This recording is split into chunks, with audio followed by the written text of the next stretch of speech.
राजनीति और वो भी चुनाव के वक्त की राजनीति में नेताओं के हर कदम, हर फैसले, यहां तक कि उनके पड़ने वाले हर कदम को राजनीति की नजर से ही देखा जाता है। उत्तर प्रदेश में अगले साल के शुरुआती महीनों में चुनाव के आसार हैं और इस बीच बीएसपी प्रमुख मायावती की मां की शोक सभा में प्रियंका गांधी के पहुंचने को लेकर राजनीतिक कयासबाजियां शुरू हो गई हैं। आखिर गम के इस मौके का क्या हो सकता है राजनीतिक मतलब, समझने की कोशिश करते हैं इस रिपोर्ट में।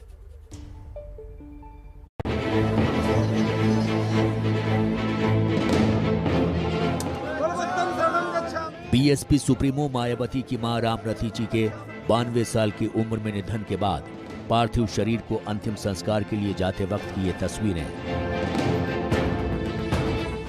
और ये मुलाकात। कांग्रेस नेता प्रियंका गांधी ने मायावती के पास जाकर संवेदना जताई। इसके जवाब में प्रियंका ने कहा, मैं कभी फिर आऊंगी। गम के मौके पर दो महिला नेताओं के बीच होने वाली ये आम बात लग सकती है, लेकिन यहाँ बात सिर्फ संवेदना से जुड़ी हो ये जरूरी नहीं है, क्योंकि प्रियंका कांग्रेस की नेता हैं, मायावती बीएसपी की मुखिया हैं और ये वक्त देश के सबसे बड़े राजनीतिक अहमियत वाले राज्य उत्तर प्रदेश के चुनावी बिसात का है। एक बार देखिए मायावती और प्रियंका की मुलाकात और आपस में हुई बात को।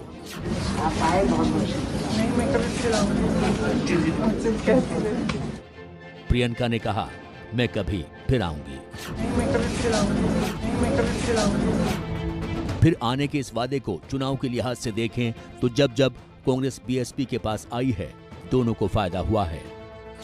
गठबंधन की संभावना क्यों? कांग्रेस को यूपी में गठबंधन करने में सबसे ज्यादा फायदा बीएसपी के साथ ही मिलता रहा है। यूपी में कांग्रेस और बीएसपी दोनों की शीर्ष नेतृत्व महिला हैं। दोनों पार्टियां एक बार 1996 में एक साथ आ चुकी हैं।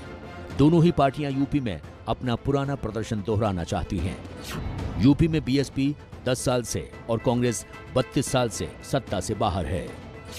कांग्रेस ने 1996 में बीएसपी के साथ 126 सीटों पर चुनाव लड़ा, 33 जीती, 8% वोट मिले। कांग्रेस ने 2012 में आरएलडी के साथ 355 सीटों पर चुनाव लड़ा, 28 जीती, 11% वोट मिले। कांग्रेस ने 2017 में एसपी के साथ 114 सीटों पर चुनाव लड़ा, 7 जीती, 6% वोट मिले।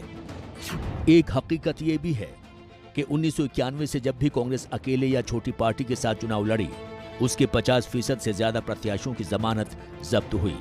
लेकिन 1996 में जब बीएसपी के साथ लड़ी तो सिर्फ 16% प्रत्याशियों की जमानत जब्त हुई, जबकि 2017 में समाजवादी पार्टी के साथ चुनाव लड़ने पर 25% प्रत्याशियों की जमानत जब्त हुई। इस बार के चुनाव में कांग्रेस अच्छे गठबंधन के साथ जाने और अपनी लड़ने वाली सीटें बढ़ाने के साथ साथ अपना स्ट्राइक रेट भी सुधारना चाहती है। ऐसे में बीएसपी के साथ उसका वोट शेयरिंग का पुराना कनेक्शन भी काम आ सकता है और प्रियंका का ये कहना कि वो फिर कभी आएंगी, आने वाले वक्त में साथ आने का इशारा भी हो सकता है। आप आए बहुत मुश्किल नहीं, मैं कभी चलाऊंगी। आप आए बहुत मुश्किल नहीं, मैं कभी चलाऊंगी।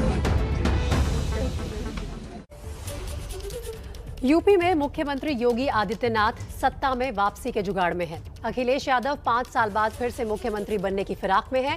मायावती 5वीं बार मुख्यमंत्री बनने की फेर में है और प्रियंका गांधी चमत्कार के इंतजार में है। सबके सब मतदाताओं का मिजाज भापने में लगे हैं। उधर लोकनीति सीएसडीएस के सर्वे को माने तो यूपी के 60% से ज्यादा मतदाताओं ने अभी मन ही नहीं बनाया है कि किसकी ताजपोशी करनी है। यह सर्वे चौंकाने वाला है। ज्यादा विस्तार के लिए देखते हैं हमारे वरिष्ठ सहयोगी विजय विद्रोही की रिपोर्ट। अगले साल की शुरुआत में होने वाले 5 राज्यों के विधानसभा चुनावों के लिए अलग अलग सियासी दल अपनी अपनी रणनीति बनाने, सहयोगी तलाशने और वोटों का जुगाड़ करने में लगे हैं।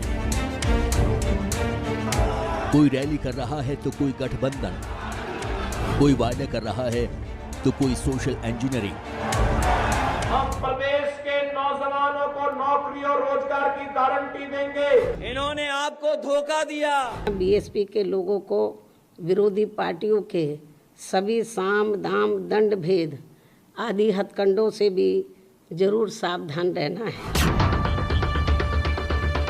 चुनावी सर्वे भी इस बीच आए हैं। इनमें से कोई बीजेपी की जीत बता रहा है तो कोई एज दे रहा है। कोई अखिलेश की सरकार बनवा रहा है तो कोई त्रिशंकु विधानसभा का डर दिखा रहा है। तमाम सर्वे जाहिर है कि वोटरों से पूछकर ही तय किए गए हैं, लेकिन लोकनीति CSPS का सर्वे बताता है कि आजकल 63% वोटर चुनाव प्रचार शुरू होने या उसके पूरा होने के बाद यानी अंतिम समय में तय करते हैं कि आखिर किसे वोट देना है। कुछ हमारा पहले से प्री प्लान नहीं होता है। कैंडिडेट एक मैटर है कि कौन हमारे लिए खड़ा होता है। वो लोग जानते हैं कि 5 साल में सरकार ने क्या काम किया, पिछली सरकार ने क्या काम किया है। आमतौर पर यह कहा जाता है कि वोटर 6 महीने पहले तय कर लेता है, लेकिन चुनाव के नतीजे या कहा जाए कि इस सर्वे के नतीजे बेहद चौंकाने वाले रहे। तमिलनाडु में इसी साल अप्रैल में हुए विधानसभा चुनावों में 68% वोटरों ने अंतिम समय में तय किया। इसी तरह असम में 65% वोटरों ने अंतिम समय में तय किया। पिछले साल बिहार में हुए चुनावों में तो 77% वोटरों ने चुनाव प्रचार के दौरान या प्रचार खत्म होने के बाद फैसला किया। 2018 में राजस्थान, मध्य प्रदेश और छत्तीसगढ़ में विधानसभा चुनाव हुए थे। यहां मध्य प्रदेश और राजस्थान में 72% और छत्तीसगढ़ में 78% मतदाताओं ने अंतिम समय में फैसला किया। तीनों जगह बीजेपी हारी थी और कांग्रेस सत्ता में आई थी। 3 महीने पहले भाजपा की जो स्थिति थी उसमें से अभी तक 50 से लेकर 60 सीटों की गिरावट हो चुकी है और समाजवादी पार्टी की स्थिति में 50 से 60 सीटों का इजाफा हो चुका है। सर्वे के नतीजे बताते हैं कि पिछले 20-21 सालों में अंतिम समय में वोट देने का फैसला करने वाले मतदाताओं की संख्या लगातार बढ़ती जा रही है। तो अब बड़ा सवाल उठता है कि क्या राजनीतिक दलों को अपने प्रचार के तरीके को बदलना पड़ेगा। अगर यूपी की बात करें तो 2017 के पिछले विधानसभा चुनावों में 54% मतदाताओं ने अंतिम समय में फैसला किया। तब योगी आदित्यनाथ मुख्यमंत्री बनाए गए थे। उसके पहले के यानी 2012 के विधानसभा चुनावों में ये आंकड़ा 70% था जब अखिलेश यादव मुख्यमंत्री बने थे। उससे पहले के दौर में जाएं तो 2007 में 63% वोटरों ने अंतिम समय में फैसला किया था जब मायावती ने सत्ता संभाली थी। कुछ लोग पहले ही डिसाइड कर लेते हैं कि हमें किसको वोट देना है, किस पार्टी की तरफ जाना है। हम लोग अखिलेश यादव जी को बहुत पसंद करते हैं और हम अखिलेश यादव जी को जिताएंगे अगली बार 2022 में। कई बार हमने देखा है कि चुनाव के नतीजे बड़े अप्रत्याशित साबित होते हैं। ऐसे में हम पत्रकार लोग कह देते हैं कि अंतिम समय में चुनाव पलट गया या फिर हवा बदल गई, लेकिन क्या वास्तव में अंतिम समय में चुनाव पलट जाता है, हवा बदल जाती है, या फिर हम पत्रकार ही वोटर के दिल की था नहीं ले पाते हैं?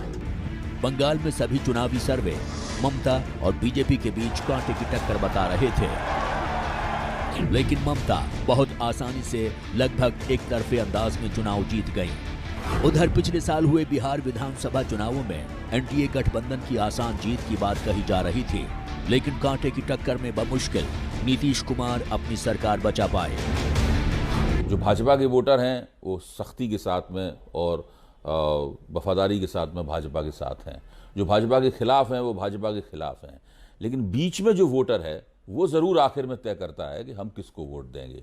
बहुत आखिर में भी नहीं, मेरे ख्याल से धीरे धीरे करके वो मुकाम आता जा रहा है जब वो बीच में जो वोटर, जो अनिर्णय का शिकार वोटर है, वो तय करेगा कि वो किसके साथ है। इस हिसाब से देखा जाए तो बंगाल में अगर 1 या 2 चरण में चुनाव हुआ होता तो बीजेपी वास्तव में कड़ी टक्कर देने की हालत में होती। इसी तरह अगर बिहार में भी 1 या 2 चरणों में चुनाव हुआ होता तो नीतीश की जीत कुछ आसान हो गई होती। ऐसे में सवाल उठता है कि क्या सियासी दलों को चुनाव प्रचार के तरीके बदलने पड़ेंगे? क्या सब कुछ चुनाव घोषणा होने से पहले झोंक देने की जगह अंतिम चरण के चुनाव तक किश्तों में जोर लगाते रहना पड़ेगा? कहा जाता है कि अंतिम समय तक तो बड़े दल ही पैसा और शक्ति बचा कर रख पाते हैं। तो क्या मतदाताओं की बदली सोच बड़े दलों के हक में जाती है? कुल मिलाकर चुनाव सर्वे कराने वालों की परेशानी बढ़ गई है।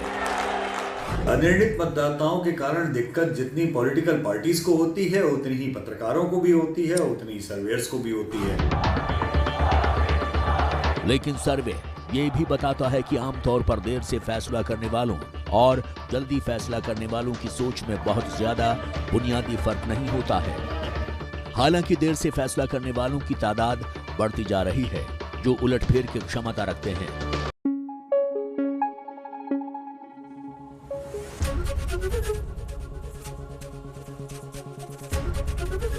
एबीपी न्यूज आपको रखे आगे।